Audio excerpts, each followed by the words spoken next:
once again book review time, and today I'm here to review the ever popular A Court of Mist and Fury by Sarah J Maas.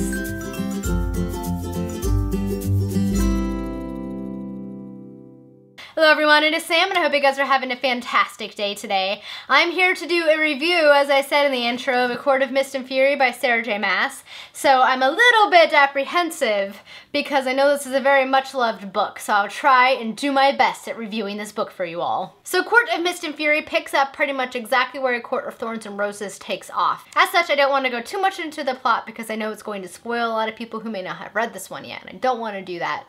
And I don't want to spoil the other one, but suffice it to say, it takes off when that one ends. It continues to follow Feyre, but kind of another aspect of the world, and we learn more about Rhysand and the Night Court and things of that nature. So that's all I'll say for the plot of the book, because as I said, I don't want to spoil anybody, so now I will kind of get into my feelings on the book and my thoughts. So overall, I have to say I didn't love this book as much as I was expecting to love it. I had a lot of people telling me that I was going to love this book, it was going to like change my mind about A Court of Thorns and Roses, and it was going to be fantastic. And though I did find it to be an improvement upon A Court of Thorns and Roses, it definitely still kind of missed the mark for me. It definitely wasn't my favorite book by any means, and it also wasn't as big of an improvement as I was expecting. I think maybe because it was being so hyped up for me, I was expecting a lot more from it than what I got, and so that could have kind of been a detriment, I think, to my opinion of this book. The story itself is in Hades and Persephone retelling, which I haven't read a lot of those stories and retellings, so that was kind of fun. I definitely like the story of the book. That's the thing that I think I struggle with the most with this series by her so far. I couldn't stand the Throne of Glass series. I didn't like the story, I didn't like any of the characters, I didn't like anything about them, so I didn't continue to read them.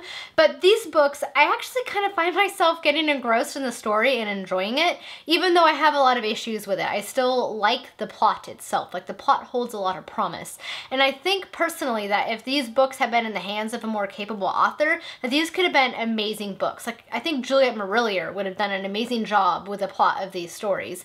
But Sarah J Maas's writing, I think, is where I really hit a wall with these books. I just find her writing to be very jarring. Her overuse of em-dashes in her works, which are the little hyphens you see breaking up a sentence, were just completely overused. One page I counted 10, and I think that this is something that really should have been caught in editing. I feel like it's a combination of sloppy editing and sloppy writing that put out a kind of a mediocre book, in my opinion. And so I really struggled with the writing. It would jar me so much that I would get pulled out of the story, which of course is never something that you want to happen to a reader when they're reading your book, and that was what was happening to me a lot. She also overused the term males. Like, she would always refer to the guys in the book as the males, the two males. Just, I'm eating my hair, folks. She would overuse words all the time, males being one of the most noticeable ones for me, but she did it quite a bit with her books. And there are also, some of you may be well aware, there's quite a few sex scenes in this book, and though they don't particularly bother me, I just didn't find them to be the most well written. The descriptions felt like she was trying too hard and a little cheesy for me. So that was kind of something else that I was like, really? Another one? Like, you can't write these very well.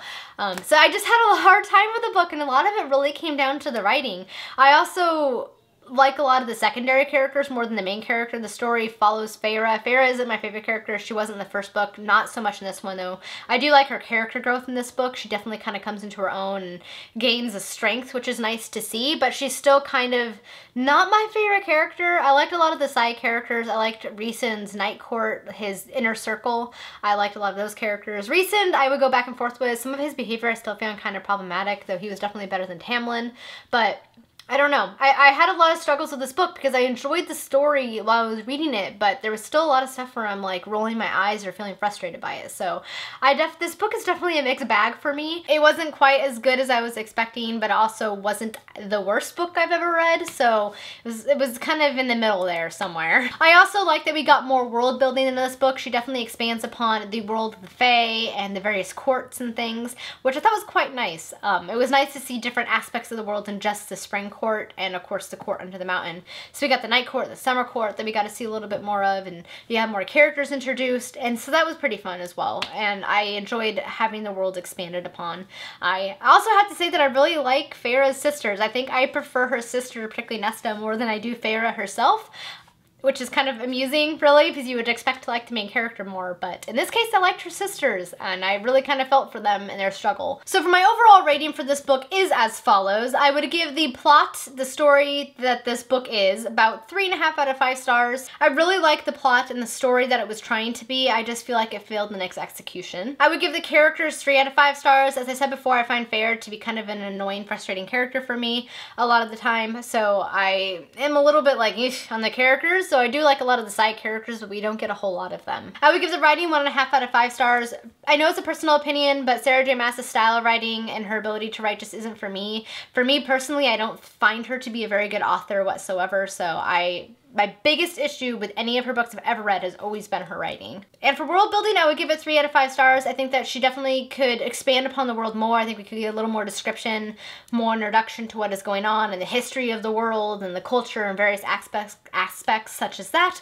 But she definitely improved upon A Court of Thorns and Roses in that regard. So I gave it 3 out of 5 stars. So I ended up giving this book an overall rating of 2.5, 3 stars, somewhere around there, kind of flip-flop between the two. It wasn't as good as I was expecting it to be.